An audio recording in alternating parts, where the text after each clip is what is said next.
울었다는 이야기가 나와요. 누가 울었다 그랬죠? 오늘 성경 읽어보니까. 바울, 맞아요. 바울은 겁이 많은 사람이에요? 약한 사람이에요? 강한 사람이에요? 원래 강한 사람이거든요.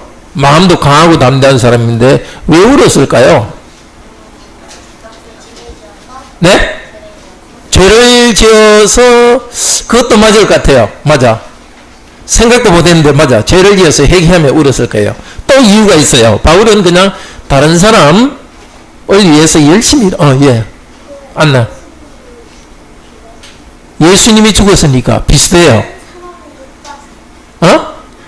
다른 사람 못 봐서 마지막에 진짜 그렇죠. 서로 헤어지면서 또 울었죠.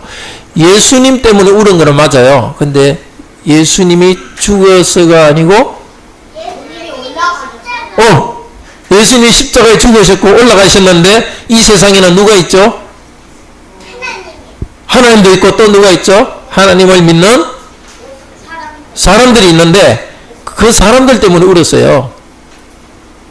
누구 때문에? 교인들 때문에 울었어요. 왜 교인들 때문에 울었을까? 교회 다니는 사람 때문에?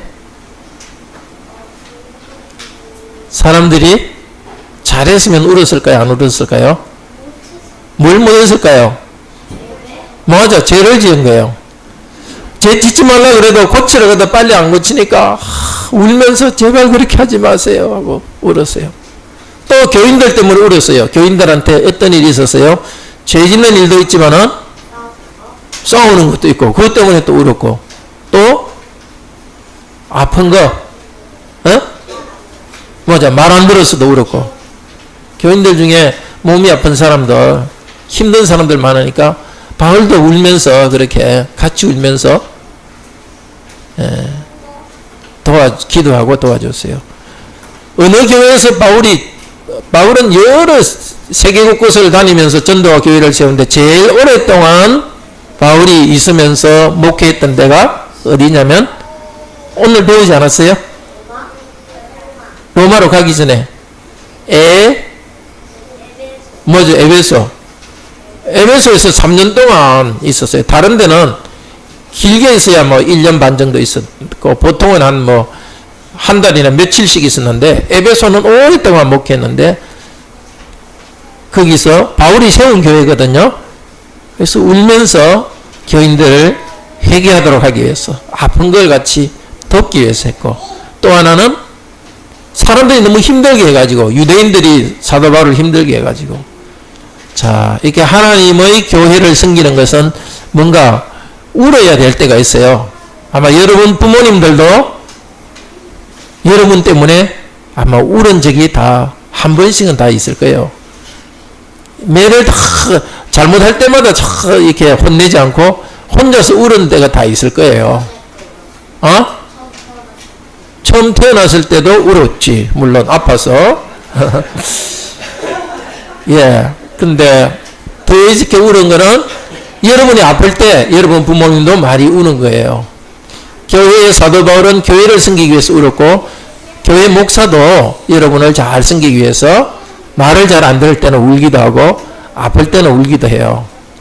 직분자라 그러죠. 하나님이 일을 맡은 사람은 그걸 잘하기 위해서 우는 일이 있어요. 그래서 여러분들이 다른 사람 때문에 운다고 부끄러워할 필요 없어요. 내 죄 때문에 회개하면서 울고 다른 사람이 힘든 거 생각하면서 여러분도 울면서 기도하고 또 동생이나 또 언니 잘못하는 것 때문에 싸우지 말고 하나님께 울면서 기도합시다. 교회는 그렇게 울 줄 아는 사람들이 교회를 이렇게 세웠고 좋은 가정을 만들었어요.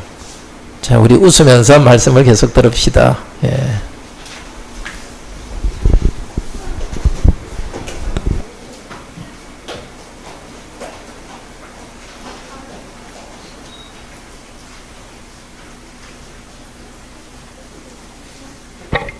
말씀을 주시도록 함께 기도합시다. 우리 같은 죄인들을 그리스도의 보혈로 다시 씻어주시고 이제 거룩한 곳에 나와서 말씀을 듣도록 하시니 감사합니다.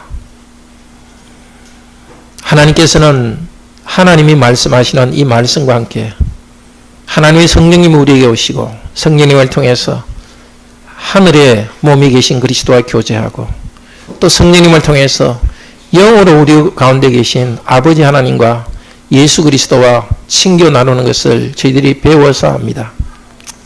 이제도 오시옵소서, 말씀하시옵소서, 저희들 마음 문을 열어서 우리의 마음으로 듣게 하시고 우리 모두가 우리 가운데 계신 삼위일체 하나님께 엎드려 우리 마음으로 엎드려 절하게 하소서.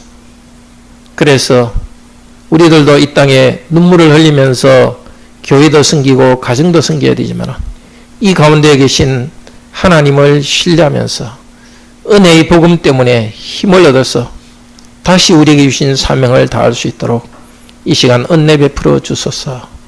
주 예수 그리스도 이름으로 기도드립니다. 아멘.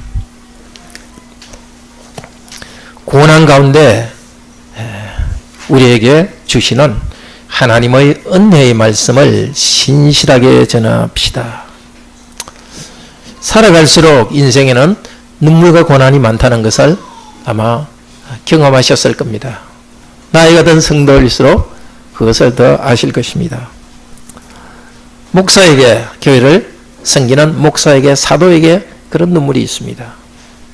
그리고 사실은 우리 모든 성도도 직분자입니다. 복음을 삶으로 나타내기 때문에 하나님 말씀대로 살아가려고 할 때 눈물이 있습니다.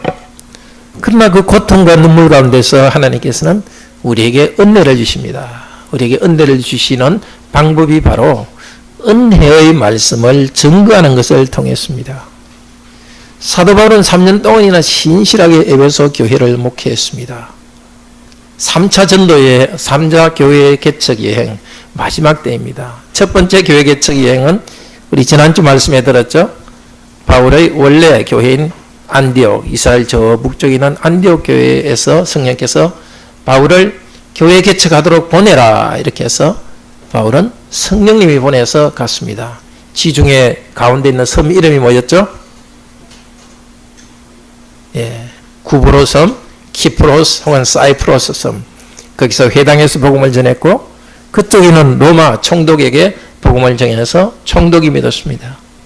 근데 그곳에 아주 거짓이 충만한 무당이 있었죠.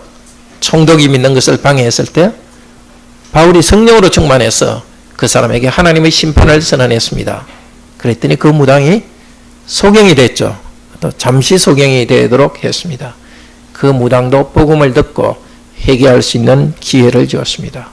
자, 그렇게 된 전도 또 개척 여행 이제 3차 동안 하는데 3차의 마지막이 지금 에베소에서 일어난 일입니다. 에베소에서 3차 전도 개척 때 3년 동안 목회하고서 이제 예루살렘으로 돌아갑니다. 오순절이 되면은 곳곳에 흩어져 있던 유대인들이 모이기 때문에 거기서 전도하기 위해서 좀 길을 서두르고 있습니다. 그래서 에베소까지 가지 못하고 에베소 바깥에 있는 항구, 밀레도 항구로 에베소의 장로들을 불렀습니다. 이 성경의 장로는 목사를 말합니다. 한 60km 정도 되는 길을 걸어서 장로들이 왔습니다. 그래서 그들에게 오늘 하는 당부의 말씀입니다. 말하자면 교회를 이렇게 섬기십시오 하는 말씀입니다. 그러니까 오늘 말씀은 말씀을 전하는 목사에게 주로 해당됩니다. 그렇지만은 우리 모두 말씀에 따라서 살아가야 되기 때문에 우리 모두에게도 해당되는 말입니다. 하나님께서는 우리를 고난 가운데 그리스도의 고난의 길을 따라가게 하시지만은 그 가운데 은혜를 주시는데 은혜의 말씀을 주셔서 우리에게 그 힘을 얻어서 전국 시민으로 살아가게 하십니다. 오늘 18절에서 27절은 사도 바울이 먼저 자기가 지금까지 어떻게 하나님의 은혜의 말씀을 증거했는지 말하고 앞으로도 하나님의 은혜의 말씀을 계속 전하겠다고 말합니다. 자기에 대해서 말합니다. 그리고 28절부터 35절까지는 그 에베소 교회의 목사들에게 당부합니다.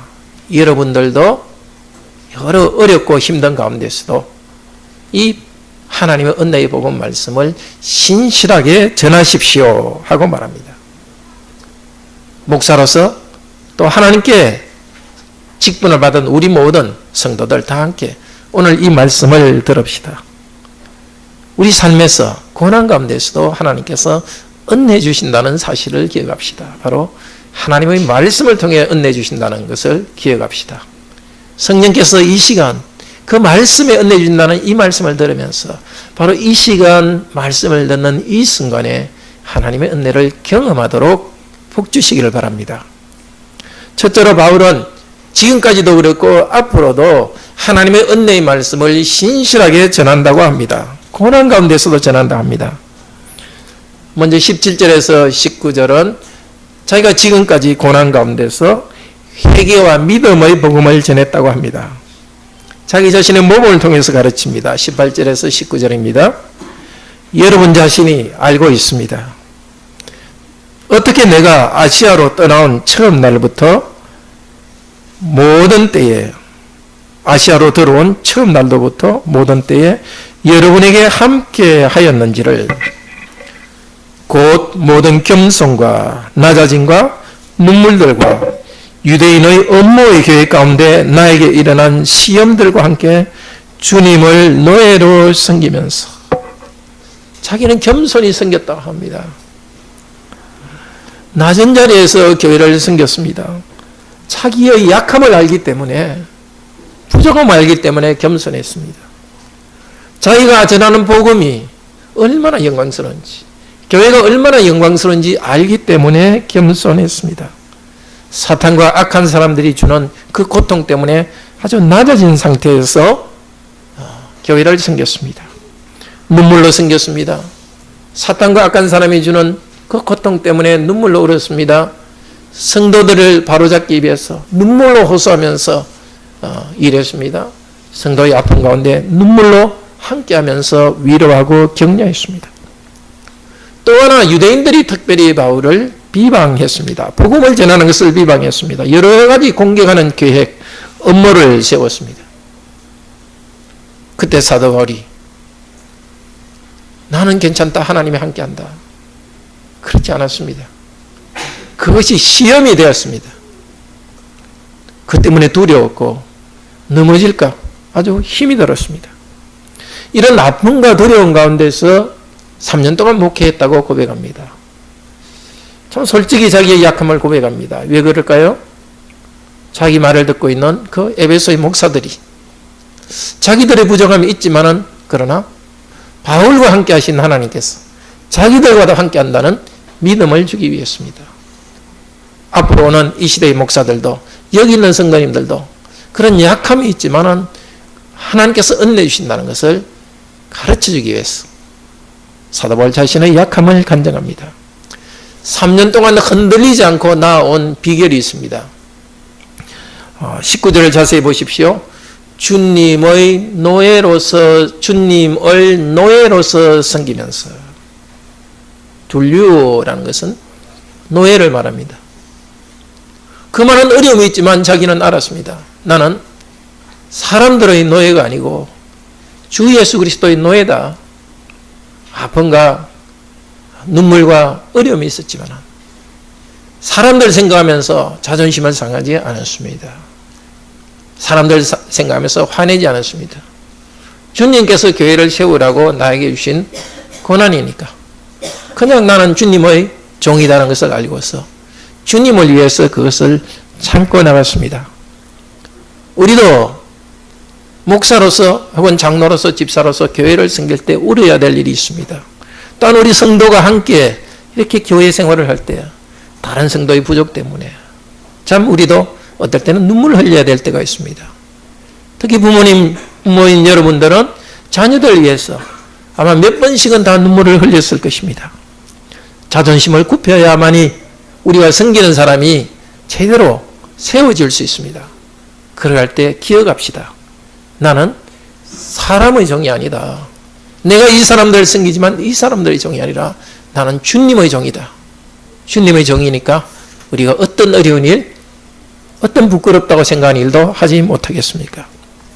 이 어려운 가운데 사도는 무엇을 했느냐면 계속 말씀을 가르쳤습니다. 그냥 위로한 것이 아니라 말씀을 가르쳤습니다. 20절에 어떻게 유익한 것들은 무엇이든지 여러분에게 공적으로 혹은 집들을 따라서 전하고 가르치는 것을 그만두지 않고 물러서지 않았는지, 좀 복잡한 말입니다만 물러서지 않고 계속했다는 것입니다.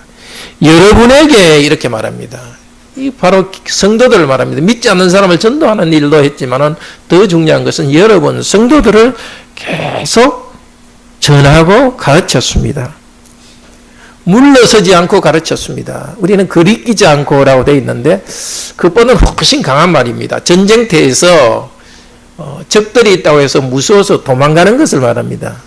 뒤로 물러가지 않고 계속해서 할 일을 했다는 것입니다. 성도들이 싫어하는 말이지만 성도들에게 유익한 말은 무엇이든지 다 했습니다. 마음이 망설여질 때도 물러서지 않고 다 말했습니다. 이 말을 하면 자기가 고난을 받을 수 있는 그런 말도 그대로 다 했습니다. 회당에서도 공적으로 가르쳤고 두란노 서원에서도 공적으로 가르쳤습니다. 그렇지만 집집마다 신방하면서 가르쳤습니다. 놀랍지 않습니까? 사도 바울은 사람들만 막 모여놓고만 이렇게 한 것이 아니라 집집마다 이렇게 신방했습니다. 전체로 말씀도 필요하지만 성도 한 분 한 분마다 가정마다 어려움도 있고 또 가정마다 필요한 말씀이 다르기 때문에 그렇게 신방을 하면서 말씀을 가르쳤습니다. 지금도 마찬가지입니다. 목사는 성도 한 명 한 명을 이렇게 구체적으로 개별적으로 잘 지도해야지 그냥 도매금으로 똑같이 이렇게 취급해서는 안 됩니다. 한 사람 한 사람을 세심하게 돌봐야 됩니다. 또 성도들도 목사가 공적으로 가르치는 것도 잘 받아들여야 되지만 개인적으로 이렇게 여러 가지 방법으로 이렇게 말씀을 나누려 할 때 항상 그것을 받을 준비가 되어야 합니다. 주일 예배만 드리는 것이 아니라 직분자들로부터 받아야 합니다. 사도가 가르친 가장 중요한 것은 회개와 믿음입니다. 21절입니다. 유대인과 헬라인들에게 하나님을 향한 회개와 우리 주 예수 그리스도를 향한 믿음을 전가하면서 그렇게 계속해서 전했는데 전한 내용은 딱 핵심은 이것입니다. 하나님을 향한 회개. 회개라는 것은 원래 이 신약성경에 있는 헬라 말도 그렇고 히브리 말도 그렇고 돌아온다는 뜻입니다. 헬라 말은 마음을 이렇게 바꾸어서 이렇게 마음을 움직인다는 뜻이고 또 그는 구약의 말에서는 완전히 삶 자체를 돌이킨다는 뜻입니다. 하나님을 향해 돌아오십시오. 바울은 전했습니다. 여러분 그 말도 하지 못하는 우상 섬기는 거 그만하고 살아계신 하나님께 돌아와서 하나님을 섬기십시오. 이렇게 거짓말하고 더러운 일하고 폭력적이고 가족, 아내를 때리고 그런 나쁜 일을 하지 말고 이제는 좀 의롭게 사십시오.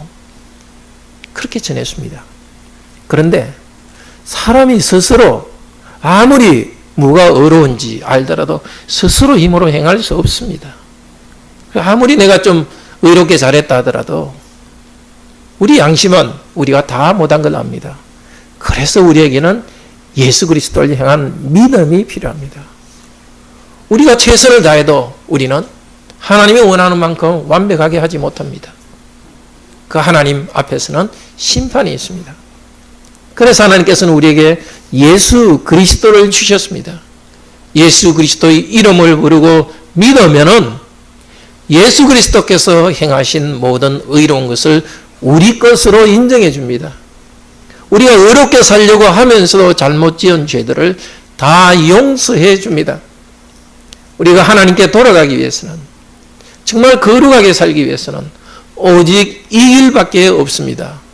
만약 다른 길이 있었다면 하나님이 그렇게 처참한 일을 하지 않았을 것입니다. 다른 길이 있었다면 하나님의 아들이 사람이 되어서 십자가에 죽으시고 하나님의 저주를 받지 않았을 것입니다. 우리는 처음 하나님께 돌아올 때도 예수 그리스도의 이름을 부르면서 그리스도를 믿음으로써 그리스도 때문에 그리스도 힘을 의지하여 하나님께 돌아갑니다. 계속해서 우리가 거룩하고 의롭게 살아갈 때도 예수님 때문에 하나님이 우리를 용서해 주는 것 때문에 새롭게 힘을 얻어서 우리는 거룩하게 살아갈 수 있습니다. 우리는 하나님을 향한 회개와 예수 그리스도를 향한 믿음, 이것을 계속 붙잡아야 됩니다. 교회에서는 계속 이 말씀이 선포되어야 됩니다. 다른 것들, 강하고 담대한 것들, 마음의 평화, 이런 것도 주님께 주신 복입니다. 그러나 가장 중심적인 복은 하나님 아버지께 우리가 나아가는 것입니다. 예수 그리스도 때문에 그리스도의 이름을 부르고 하나님의 영광에 참여하는 것입니다. 예배하며 하나님의 영광에 참여하고 하나님의 백성으로 거룩하게 살아가는 것입니다. 이것을 3년 동안 신실하게 전했습니다. 지금까지 이렇게 이야기해왔다는 것을 간증하고 해서 이제는 22절부터는 앞으로 자기에게 어떤 일이 일어날 것을 말합니다. 앞으로도 고난을 받겠지만 성령님 안에서 최선을 다해서 복음 증거의 사명을 다하겠다고 합니다. 22절입니다. 그리고 이제 보십시오. 나 자신은 성령님에게 결박을 받아와서 예루살렘으로 가고 있습니다. 거기서 나에게 일어나는 일을 알지 못하면서 다만 성령님이 각 성을 따라 나에게 증거하시기를 결박들과 환난이 나와 머물 것이라고 말하시고 있는 것만 압니다. 예루살렘으로 가고 있습니다. 예수님께서 십자가에 돌아가시기 위해서 예루살렘으로 가고 있다는 것과 같은 말입니다. 예루살렘에서 고난을 받기 위해서 그리스도께서 갔듯이 사도 바울도 지금 고난을 받기 위해서 나아가고 있습니다. 지금까지 여러 곳을 지내오는 동안에 예언자들을 통해서 사도 바울에게 일어날 일을 성령께서 말씀했습니다. 이제 예루살렘에 가면은 많은 환난을 당할 것이고 또 결박당하고 감옥에 갇힐 것이라고 구체적으로 말했습니다. 그런데 사도 바울은 더 구체적으로는 어떤 일이 일어날지는 모릅니다. 다만 그런 어려움이 있을 것만 압니다. 그리고 자기가 앞으로 결박되는 것은 22절에서는 누구에 의해서 결박된다고 합니까? 성령님에 의해서 결박된다고 합니다. 같은 말입니다. 사람들이 사도 바울을 결박할 것이지만 이미 사도는 성령님에 의해서 결박된 사람입니다. 포로가 된 사람입니다. 자기 뜻대로 살지 않고 성령께서 시키는 대로 살기로 그 사명에 헌신한 사람입니다. 성령께서 이미 결박했기 때문에 사람들이 결박하더라도 사도는 그렇게 두렵지 않습니다. 사람들이 밧줄로 자기를 묶을 거지만 이미 성령께서 자기를 결박하고 있는 것을 압니다. 그 고난을 피하고 싶지만은 그러나 성령님의 부르심, 그것을 따라서 그는 나아갑니다. 사도의 관심은 내가 얼마나 결박을 당하고 얼마나 고난당할 것인가 거기에 있지 않습니다. 24절 보십시오. 그러나 나의 생명을 귀한 것으로 계산, 말을 행하지 않습니다. 나의 달려갈 길과 주 예수께로부터 받은 직분, 종으로 섬김, 즉 하나님의 은혜의 복음 증거하는 것을 성취함에 있어서 내가 얼마나 고난받을까에 대한 관심이 없습니다. 내가 죽더라도 상관없다. 무엇에 관심이 있습니까? 하나님의 은혜의 복음 증거한 일을 내가 완수해야 되겠다, 성취해야 되겠다. 말을 전하지만은 사람의 말이 아니라 하나님께서 그 말씀을 사용해서 성도들에게 은혜를 주시기 때문입니다. 죄용서의 은혜를 주시고 하나님의 아들, 딸 됐다는 확신을 주시고 거룩하게 살아갈 수 있는 힘을 주시기 때문에 교회를 위해서 이 일을 해야 되기 때문에 사도 바울은 이 일을 완수하는 것에 관심이 있습니다. 이 일을 뭐라고 표현합니까? 주 예수께로부터 받은 직분이랍니다. 이 직분도 종이라는 뜻입니다. 디아코노스. 사도 바울은 종입니다. 자기 마음대로 하는 것이 아니라 내가 묶이더라도 내 생명이 위태롭더라도 주인님이 시키신 이 일, 하나님 복음 전한 일을 완수해야 된다. 이 일을 위해서 달려간다고 합니다. 복음의, 하나님의 은혜의 복음이라는 것은 사실은 예수 그리스도입니다.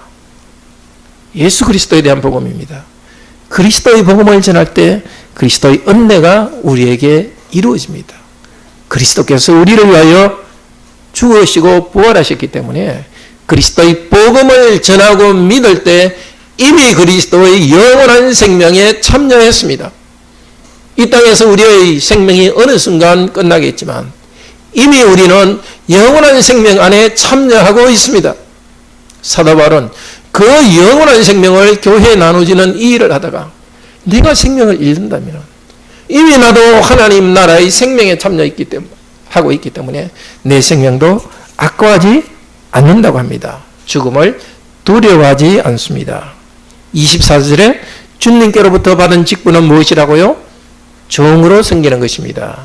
우리 어린이들 다 한번 쳐다볼래요? 여기 24절에 있는 직분이 뭐라고요? 어린이들 따라해 볼래요?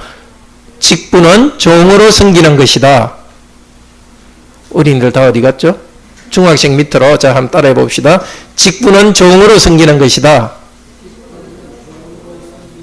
네, 큰 어린애들도 도와주셔서 고맙습니다. 예.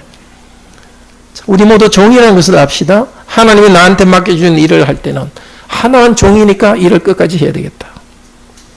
우리가 맡은 직분들, 복음을 전하는 일이건 아니면 복음대로 살아가는 일, 두려워하지 말고 그 일에 헌신합시다.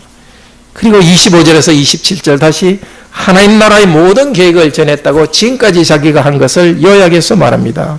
25절에서 27절입니다. 그리고 이제 보십시오. 나 자신은 압니다. 내 얼굴을 여러분 모두가 다시는 보지 못할 것을. 여러분 가운데 그 나라를 전파하며 나는 두루 다녔지만 그러므로 여러분에게 오늘 증거합니다. 나는 모든 사람의 피로부터 깨끗합니다. 왜냐하면 나는 하나님의 모든 계획을 여러분에게 전하지 않고 물러선 일이 없기 때문입니다. 앞쪽에서 말한 간증을 다시 요약합니다. 하나님의 모든 말씀을 전했습니다. 하나님의 모든 계획을 다 전했습니다. 그리고 회개하지 않는 자에게는 심판이 있다는 말도 전했습니다. 그래서 모든 사람의 피로부터 깨끗하다고 합니다. 모든 사람의 피로부터 깨끗하다는 것은 에스겔서 3장 18절에서 19절 말씀을 지금 인용하는 것입니다. 우리 다 같이 한번 찾아봅시다. 에스겔서 3장 18절 19절.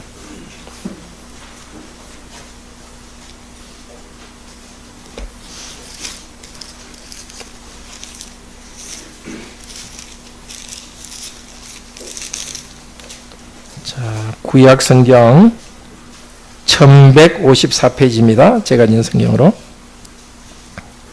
하나님이 선지자 에스겔에게 이 말을 합니다. 우리 14절에서 3장 17절에서 19절 같이 한번 읽읍시다. 인자야, 내가 너를 이스라엘 족속의 파수꾼으로 세웠으니 너는 내 입의 말을 듣고 나를 대신하여 그들을 깨우치라.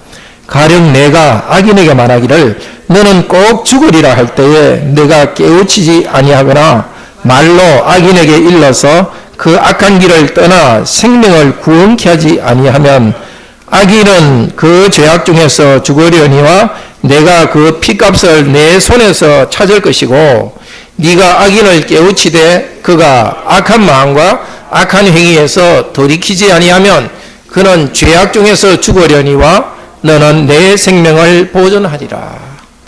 구약의 선지자들도 그렇고 신약시대의 사도도 그렇고 목사들도 그렇습니다. 하나님의 말씀을 다 전하지 않아가지고 성도가 하나님의 벌을 받고 심판을 받는다 칩시다. 그러면은 그 죄값을 그 멸망한 사람의 피해에 대한 죄값을 가르치는 사람에게 묻겠다는 것입니다. 사도 바울은 나는 모든 말씀을 다 가르쳤기 때문에 혹시 여러분들 중에 또 교인들 중에 이 말씀을 듣지 않고 하나님의 심판을 받는다면 그에 대한 나의 책임은 없다고 말합니다. 그렇습니다. 이렇게 고백할 수 있는 사람은 참으로 행복합니다. 나는 사람들의 피해에 대해서 행복하다.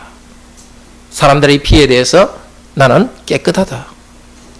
그러기 위해서는 어떻게 해야 되겠습니까? 사람들이 불편해 하더라도 불편한 진실을 말할 수 있어야 됩니다. 성도들에게도 사랑으로 권면할 수 있어야 됩니다. 목사는 물론 직분자는 해야 되지만 성도들끼리도 그래야 됩니다. 자녀들에게도 지혜롭게 말해야 되지만 해야 될 말을 다 해주어야 됩니다. 바울은 자신의 복음을 사용하여서 하나님께서 성도들에게 믿음을 주는 것을 참 감사합니다. 그 은혜를 주는 걸 알기 때문에 물러서지 않고 복음을 전했습니다. 바울이 복음을 다 전했기 때문에 고린도 교회는 3년 동안 목회를 통해서 많은 목사들이 생겨났고 교회가 든든히 세워져 갔습니다. 계속 우리 교회도 복음을 신실하게 전하고 복음대로 살아가는 기쁨이 있기를 바랍니다. 이제 28절부터는 사도 바울은 에베소 교회 목사들에게 당부합니다. 하나님의 은혜의 말씀에 따라서 교회를 잘 보호하고 지키라고 당부합니다. 고난 가운데서도 그렇게 하라고 합니다. 우선 28절에서 31절은 하나님의 교회를 잘 보고 잘 눈여겨 쳐다보고 성도들을 목양하라고 합니다. 28절에서 주의하라 이렇게 말하고 31절에서는 깨어있으라 명령하죠. 같은 비슷한 뜻입니다. 그리고 그 중간에 교회에서 악한 자들이 일어날 것을 경고합니다. 28절 이렇게 말합니다. 여러분은 자기를 위하여 그리고 온 양떼를 위하여 주의하십시오. 그들 가운데 여러분을 성령님이 보호자들, 감독자들로 두고 하나님의 교회를 목양하게 하셨습니다. 자기의 피를 통해 얻으신 그것을 주의하십시오. 주의해서 말씀을 듣고 순종하라는 뜻입니다. 먼저 어떻게 하라고요? 자기 자신에게 주의하십시오. 목사로서 아무리 큰 일을 하더라도 자기 자신에게 주의하지 않는다면 자기의 구원이 위태롭습니다. 직분자이기 전에 하나의 그리스도인으로서 자기 영혼의 구원을 위해서 하나님 앞에 자기를 돌아보고 회개하면서 살아가야 됩니다. 하나님 앞에 겸손하고 자기 영혼을 바로 세워야만이, 그렇게 해야만이 다른 성도들도 바로 세울 수 있습니다. 직분자로서 큰 일을 하기 전에 먼저 자기 자신의 믿음을 굳게 지키기 바랍니다. 물론 부모들도 자녀들을 잘 가르치기 전에 먼저 내 자신이 믿음으로 굳게 서야 될 것입니다. 그리고 온 양떼를 위하여서 정신 바짝 차리고 믿음에 굳게 서서 주의하라고 합니다. 목사는 자기 뜻대로 하는 사람이 아니라 교회의 메인 사람들입니다. 양떼들을 종으로 섬기는 사람입니다. 여러분을, 목사들을 성령님이 보호자들로 두었다고. 성령님께서는 성도들을 보호하십니다.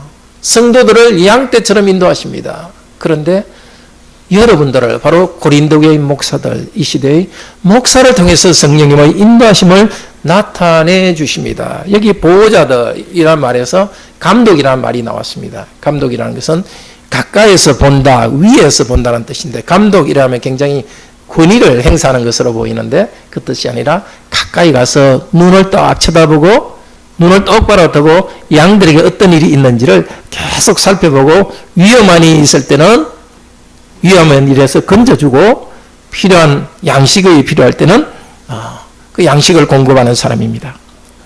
그리고 목사들은 하나님의 교회를 목양하게 하셨습니다. 자기의 피로 사신 교회를. 교회가 이렇게 영광스럽습니다. 하나님의 교회입니다. 물론 교회에 와 있는 우리 모두 한 명 한 명은 우리가 잘 알다시피 죄인들입니다. 참 약한 것이 많습니다. 그럼에도 불구하고 우리들의 다 모은 것이, 우리들이 합친 것이 교회가 아닙니다. 교회는 하나님이 세우신, 하나님이 사랑하는 교회입니다. 그 교회 안에 우리를 불러들이신 것입니다. 하나님의 그런 교회의 지체로서 성장하도록 만들어 주십니다. 어떻게 우리를 이 교회로 불러주셨습니까? 자기의 피로서, 하나님 당신의 피라 하는데 하나님 자기의 아들이신 예수 그리스도의 피로서 우리를 사셨습니다. 여기 샀다는 것은 우리를 소유하게 됐다는 것입니다. 성도들이 이렇게 귀합니다. 예수님께서, 하나님께서 피를 흘리실 정도로, 희생할 정도로 귀합니다. 여러분 한 명 한 명이 하나님이 큰 사랑을 받고 있는 하나님의 교회의 지체입니다. 다른 성도들도 참으로 이렇게 귀합니다. 이렇게 귀한 성도들이기 때문에 목사들은 정말 성도들을 잘 양으로서 잘 먹여야 됩니다. 성도들에 대해서 함부로 하는 것은, 성도들을 잘 가르치지 않는 것은 그리스도의 피에 대한 모욕입니다.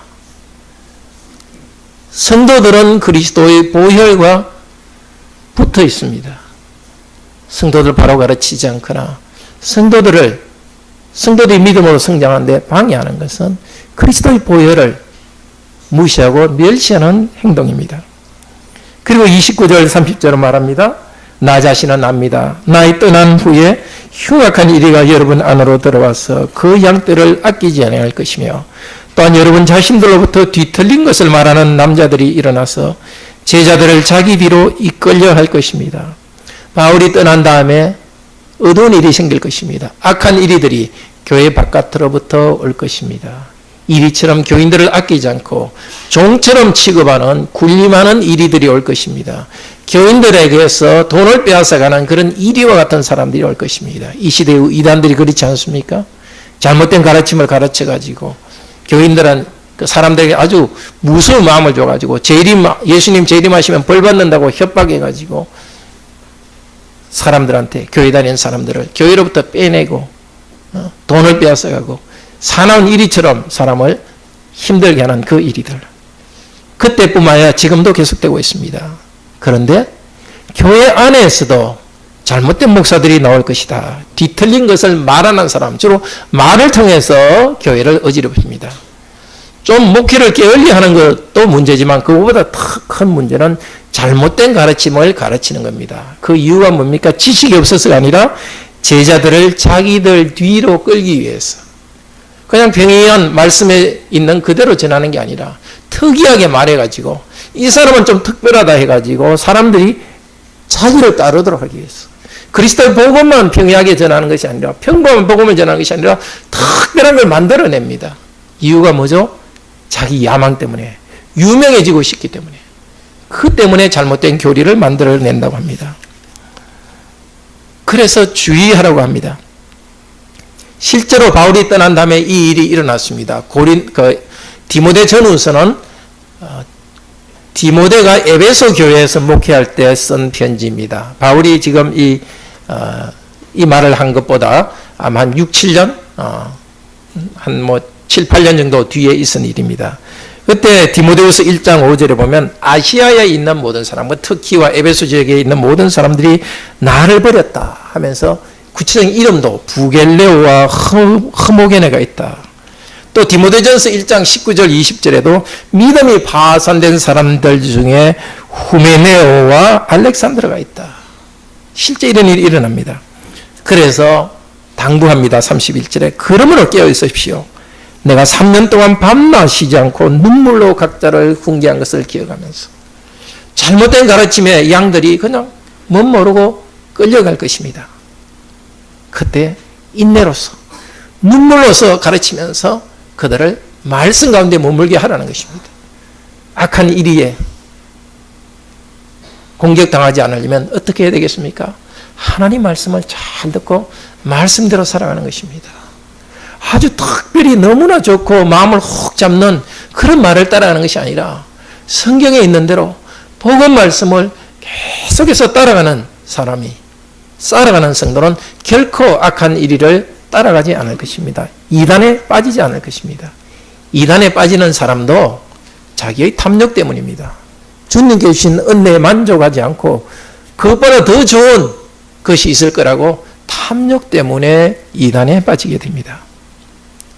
이제 사도 바울은 목사들을 하나님의 은혜의 말씀에 맡겨드립니다. 32절 그리고 이제 나는 여러분을 하나님과 그분의 은혜의 말씀에 맡겨둡니다.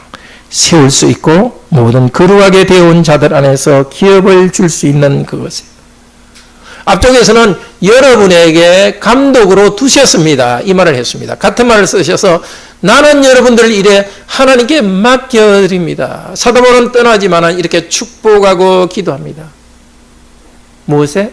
하나님의 말씀에 맡겨둡니다. 하나님이 말씀을 맡겨주었습니다. 목사들에게. 말씀을 맡은 목사는 다시 자신의 전 삶을 하나님께 맡겨드립니다. 이 언약관계가 이것입니다. 하나님 말씀을 맡겨주시고 말씀을 맡은 자는 다시 그 말씀에 맡겨줍니다. 목사는 말씀을 전하면서 그 말씀 때문에 다시 삽니다. 모든 성도들도 마찬가지입니다. 하나님께서 우리에게 말씀을 주셨으니까 그 말씀에 우리 자신을 맡겨드립니다. 그런데 그것은 은혜의 말씀입니다. 하나님은 말씀과 함께 은혜를 주십니다. 단순한 말이 아닙니다. 어떻게 합니까? 그 말씀이 세울 수 있다. 우리는 흔들립니다. 하나님 말씀을 전하고 계속 배울 때, 순종할 때 우리를 계속 흔들리지 않게 세워갑니다. 그리고 그 말씀은 거룩하게 되어놓은 자들 안에서 기업을 줄 수 있습니다. 거룩하게 되어온 자들이란 성도를 말합니다. 여기 있는 성도는 그리스도께서 거룩하게 하셨고 성령으로 거룩하게 하셨고 계속 거룩하게 되어져 왔습니다. 이제 말씀을 바로 전할 때에 그 성도들 안에 기업이 있습니다. 기업이라는 것은 하나님 나라를 말합니다. 하나님을 믿고 거룩하게 된 성도들 안에서 하나님 나라가 시작됐습니다. 거룩함이 시작됐고 이 세상의 고통과 어려움 가운데서 생명이 우리 가운데 있습니다. 복음 말씀을 전할 때 하나님이 사실 그렇게 합니다. 세우는 것은 말이 세우는 것이 아니라 하나님이 말씀을 통해서 세우고 하나님이 말씀을 통해서 하나님 나라의 기업을 줍니다. 우리가 하나님을 만질 수 없고 하나님께 직접 나갈 수 없습니다. 우리가 하나님의 복을 받을 수 있는 유일한 길은 하나님의 말씀입니다. 그러니까 그 하나님의 말씀을 여러분이 잘 전할 때 목사인 여러분과 성도 여러분들은 말씀에서 보호를 받을 것입니다.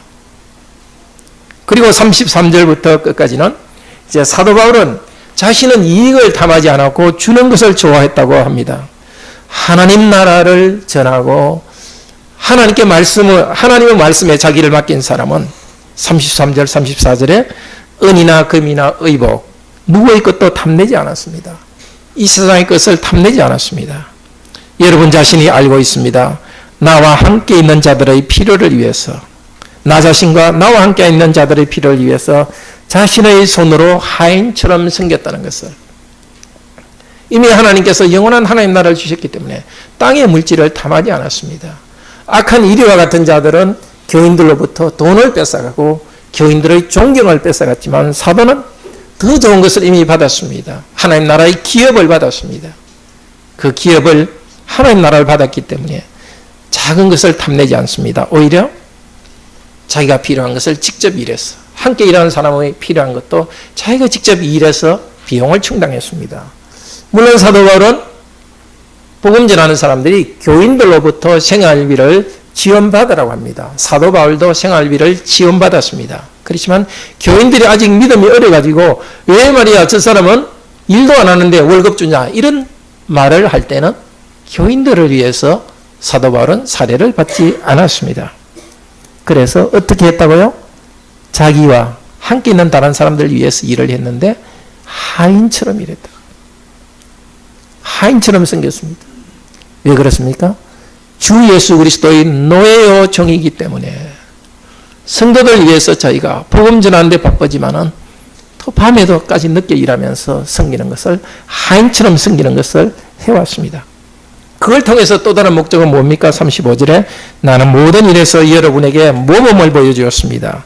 즉 이같이 수고하면서 약한 사람들을 도와야 하고 주는 것이 받는 것보다 복되다는 주 예수의 말씀을 기억해야 한다는 것을 보통 성경 퀴즈에 잘 많이 나오는 구절입니다. 주는 것이 받는 것보다 복되다는 것은 어느 성경에 나옵니까? 하면 되게 마태, 마가, 누가, 요한 이렇게 쓰는데 놀랍게도 이 말씀은 다른 데는 안 나오고 사도행전만 나옵니다.